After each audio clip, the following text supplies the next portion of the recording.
Welcome back, everyone, to episode 11 of the Captain's Corner. Today is October 3rd, 2022, and we got a little bit of a different episode for you here today. We're not going to really be covering the latest news or anything. This episode is going to be more about the salary cap and kind of what's going on with that leading into this season, kind of taking a look at every team's cap situation and kind of what we should expect going forward. But yeah, before we get into all that stuff, we're a couple days away from the Global Series. That's on October 7th. So pretty close to opening night, technically opening night. But then the full season kickoff is, I think it's 7 days away. I think it is 6, 7. But yeah, so the NHL is not really promoting the Global Series like it's a kickoff, but it really is the first games of the season. So there's that. But yeah, so today's episode is going to be talking salary cap. We're going to be looking at teams that going into the season, what their cap stuff, how their cap situation is looking. Via Cap Friendly, all these numbers are from capfriendly.com. So that's my opinion, the best one to look at. So, and we'll also look at the teams that are in trouble and what could happen, like what trades could happen, stuff like that. So lots to get into today. Try to keep it short and sweet, but also informative for you guys. So please let me know if you enjoy this episode and be sure to follow us. But yeah, let's go right into the current cap situation. So the cap from 2019 to 2022 has not moved because of COVID and everything. Obviously, the numbers, fans, the cap was stuck at $81.5 million from 2019 to 2022. So this year is the first year since COVID that the cap has gone up. It went up by just $1 million to $82.5 million for 2023 season. So teams were aware of that this off season. So they got $1 million in cap relief. So it did go up, but not by what it should have. Obviously, we're going to get into it more, but it probably should be going up more. According to Elliot Friedman, cap should be going up by $10 million in the next 3 to 4 seasons. These are the numbers they're looking for. But before we do that, the cap floor, this year's cap floor is $61 million, and the max is 82.5. But projected next year, the cap will be 83.5 million, so that'll go up by 1 million. And then for the 2024-2025 season, it will go up to 87.5 million. So we'll get a decent jump there. And then the biggest jump will happen in 2025-2026 season, It's supposed to go up to 92 million if everything stays normal and all that stuff. So yeah. So there's that. So that's the cap situation currently. That's the projections of where it's supposed to move to, but who knows if that actually will happen. Definitely something interesting to see. It could go up more, it could go up less, who knows. I do project it will go up by $1 million this year coming up, at least $1 million the year after. They're definitely going to be looking with how the market's going to move the cap around. But taking a look at teams' salary caps going into the season. This is before cuts have been made and stuff. But some teams are in cap trouble. Obviously, they're going to be utilizing LTIR, stuff like that. Like, obviously, a lot of teams will be using that. Be placing guys on injured reserve. So that will be able to give them some cap relief. But then, obviously, once those players come back off, that's when they're going to run into trouble if they come back off this season. So taking a look at it right now, according to Cap Friendly, there's currently 13 teams over the cap, some ranging to 10 million, some ranging to 500,000. So it varies across the board, but 13 teams over the cap. Those teams are Montreal, Vegas, Edmonton, Tampa, Washington, Toronto, Vancouver, Carolina, Florida, Philly, Boston, Pitt, and San Jose. Kind of just looking at it, the two ones that are the most over the cap are Montreal and Vegas. Both those teams will be using LTIR to clear up that cap space for the most part. But yeah, we can kind of start digging into these teams and going over the teams that are over the cap and what to expect. So obviously, first off, we got Montreal over the cap. Obviously, got the big contract with Nick Suzuki, $7 million. Brendan Gallagher, $6 million. They just got like a lot of average contracts, like $4 million. But then their goalie, $2 million. Then obviously the injured reserve is where they're going to save a lot of money. They got Carey Price, who was probably going to be done his career. Most likely, it looks like his career is done. So that's $10.5 million. So that will get them below the cap right there once they utilize that space. But other teams, other guys that are on IR right now, Sean Monahan, he has a $6 million cap hit for 1 year. Jonathan Drouin, 1 year at 5.5, and Paul Byron, 1 year at 3.4. So they will be fine. They will use LTIR. Their other players aren't really using tons of cap space, so that's not a huge deal there. So definitely a team that's looks to be majorly over the cap, but they also have $25 million on the injured reserve. And once the season rolls around, they will utilize LTIR. But another team that's in big cap trouble is Vegas, as they are also $10 million over the cap hit. And as they do have some IR, they do not have as much. So they have Shea Weber on LTIR currently. He gives them $7 million in cap relief, which just helps them. And then they have also Robin Leonard, who will also miss a year. He has $5 million, so you get some cap relief there, but not a whole ton. So that would be like about $10 million, roughly $10 million in cap relief. But they're going to be pressed against the cap. They're not going to be able to move tons of guys around. They currently have 3 goalies on the roster. Obviously, Logan Thompson, Aiden Hill, and Laurent Brosset. If they move on from the one of the guys that they're paying $2 million, that'll give them another couple million in cap relief. But it's interesting. Defensively, they got pretty heavy cap on the top 2. Pietrangelo, 8.8. Martinez, 5.5. But then their forwards is just, and they moved on from Pacioretty, who had a big cap hit. They gave him away. They had to give him away for picks. They had to give away picks to get someone to take them. So definitely something interesting there. But obviously they have the Eichel for 4 more years at $10 million. Stone, 5 more years at 9.5. William Karlsson, that deal's eating them up at 5.9. He's a modified no trade clause, which includes a 10-team no trade list. So he's definitely a guy I could see them trying to move at the deadline, especially if he doesn't have a great season. They just got a lot of guys making like $5 to $10 million, which really hurts their cap situation. But yeah, next up we have the Edmonton Oilers, who are currently projected to be $7 million over the cap. $7.5 million, I should say. Obviously, they got the big ticket of Connor McDavid at 12.5, Leon at 8.5, Hyman at 5.5. They got Darnell Nurse at 9.2, Tyson at 4.5, and obviously they signed Jack Campbell to be their starter at $5 million. They got Mike Smith and LTIR at 2.2, and they have Oscar Klefbom on injured reserve right now at $4 million. So this is a team that's going to have to do a little bit of wiggle room to clear up a little bit of space, I think. Don't know how they do it. Don't know if they can do it like in the NFL where they do some restructuring, but definitely a team that's going to have to kind of clean it up a little bit, and they're going to be pressed against the cap just like Vegas. Next up, we got Tampa. This is a team that's going to be always pressed against the cap with this core they got. They've been paying a lot of guys with $8 million. Obviously, they got Kucherov at 9.5, Point at 9.5, Stamkos at 8.5, Killorn at 4.4,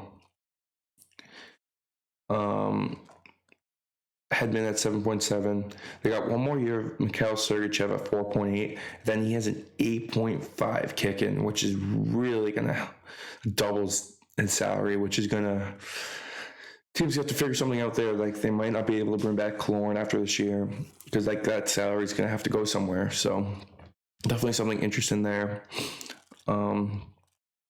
Goalies obviously got Vasilevsky at 9.5, and then Brian Elliott makes me close to league minimum, so not a huge deal there.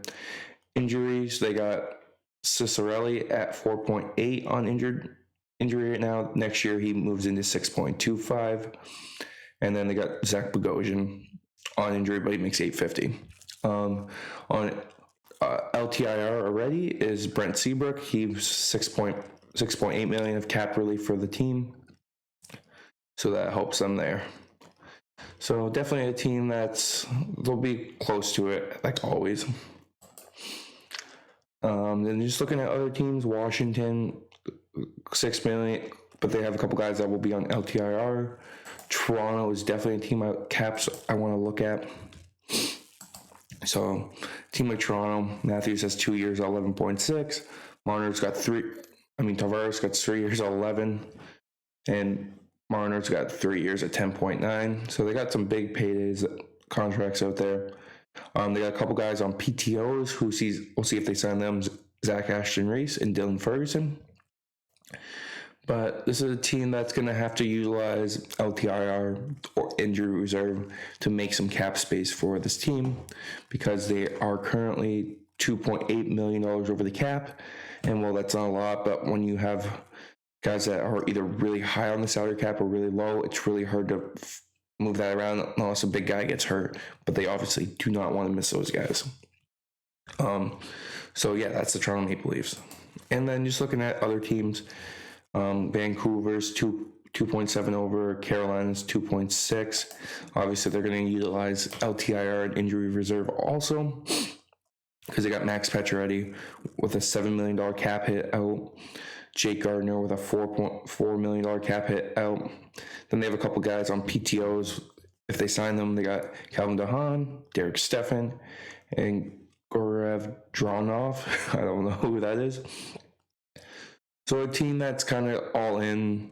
I don't picture them moving any of their guys. I think they like their guys. Jordan Staal's the only one, but I think they like him as their captain. He's been there a while. They're not going to move on from him. So, but yeah, all of that. Other than that, all the other teams are pretty close to to the salary cap. So. Then looking at the teams that are under the salary cap, obviously you got Buffalo, who's just to the floor. They have $20 million in cap space. Same with Arizona. Anaheim has $16 million. Detroit has $8 million. Obviously, these teams have a lot of young players they're going to be looking to sign in the future. Ottawa has $5 million in cap space. Obviously, they're a team that's just signed a bunch of guys this offseason. We'll take a look at them in a second. Colorado has $2 million in cap space, and they're a team that has a big ticket coming soon. Obviously, they got McKinnon doubling his salary next year from 6.3 to 12.6. So obviously a lot to work on there with their cap and how they're going to do that, because they have a lot of big tickets also. But yeah, so kind of just jumping in, those are the teams under the cap. And basically now I'm going to jump into these teams that I think the salary cap jumping up is going to help them in the long run with the way they're building their team now. Obviously, it's going to be good for all these other teams. They're going to get cap relief, but they're still going to be pretty pressed because they're going to be signing guys and stuff. But the teams I think the salary cap boost in the next, going up 10 million in the next 3 years will help the most will be Buffalo, Ottawa, and Anaheim, and possibly Detroit, I think, too. Let's just take a look at these. Because obviously Buffalo has $20 million in cap space now, but they're not looking to spend it because they're going to have to pay their young guys coming up very soon. Obviously, they have Jeff Skinner's tough contract for 5 more years at $9 million. But looking at the future, they got Victor Olofsson for 2 more years. And then he'll be looking to get paid. Casey Millsap will be an RFA. He's making 2.5 now. Dylan Cousins has 1 more year on his entry level. Peyton Krebs 2 years. Rasmus Dahlin has 2 years left at $6 million. You gotta imagine if he keeps this trajectory, he'll have a pretty good payday coming soon. They got Matthias Samuelsson 1 more year left. Owen Powers got 2 years left, maybe 3 on his entry-level contract. And then obviously he's a guy that he's going to be looking to get paid. So they got a team that they're going to be looking to pay their guys, keep them around.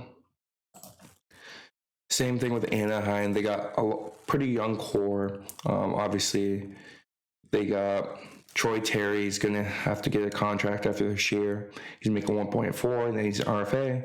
Trevor Zegras is coming off his entry level. He'll need to be contract. They're going to have Mason McTavish in the future. Kevin Shattenkirk has 1 more year left. John Klingberg, if they keep him, he has 1 year left. Jamie Drysdale has 1 year left on his entry level. So teams that are definitely going to be looking to appreciate this cap space because they're going to have to pay some guys coming up here. Then the team that I'm very intrigued by is Detroit. Obviously, Detroit, they signed a bunch of guys this offseason. They got 1 more year for their captain, Dylan Larkin. And then what happens with him? 2 years for Vrana, 1 year for Bertuzzi left. Raymond has 2 years left on his entry level. Ben Sherratt, obviously they gave him some money. But Sider has 2 years, so definitely some guys they're gonna need that cap space to keep these guys in their organization, and also for a team like that keeps signing guys. But yeah, that's really the cap. Teams that are over, under, what to look for, like teams that are going to utilize LTIR. But a team that I think will try to make moves to clear up some space towards the deadline, maybe, so they can add a piece. Obviously, Vegas, Edmonton, they'll be strapped, so they might need some salary retention help from these teams. So that means giving up draft picks, giving up a prospect, because if they want to add a piece to make a cup run, they're going to need some cap help. Obviously, Florida is one of those teams. They're pretty up against a cap, especially with their goalie situation. Who knows what they do there? Are they going to be able, if Bobrovsky's not their guy this year, are they going to have a team that's going to be willing to take him for that contract? So a lot to think about, like this upcoming season. Like these teams like Anaheim, Buffalo, Detroit, they have cap space, but they don't want to take on long-term contracts because obviously, like I just said, they have their guys to pay. A team that could take on contract money, maybe Arizona, maybe like those other teams if it's a 1 year contract, but those guys aren't taking on crazy contracts. So definitely something to watch out for. Obviously, Colorado's another team. If they add pieces at the deadline, they're going to need cap help. So definitely fun things to watch out for coming around trade deadline time. Then to wrap up, we'll do a couple quick hits, and then we'll get on out of here. Obviously, we still have a couple RFAs. Jason Robertson still hasn't signed. Nicholas Hague and Alex Formenton have not signed. Jake Allen just signed a 2-year extension with Montreal with a 2.85 cap hit. So keeping them as probably Montreal's number 1 goalie with Carey Price out. But looking at guys that just got moved down, like no big names really have gotten moved down. Looks like Tampa, Pittsburgh, Philly, the Rangers Florida have really set their lineup, sending guys down to the minors. I expect the rest of the teams to start doing that soon. Teams will be looking to do that. Obviously, junior guys have got sent down already. Handful guys still left to probably get a couple preseason games, maybe play their 9 games. But for the most part, the rosters are down to about 30 to 40 guys, I would say about now.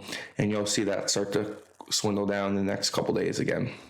Obviously, probably after this weekend, after some preseason games. But really, that's all I got for today's Captain's Corner, guys. I hope you guys enjoy this salary cap episode. Let me know how your team's salary cap situation is looking. Would love to discuss with you in the comments, and we'll catch you in the next episode, guys. All right. Peace. Have a good one.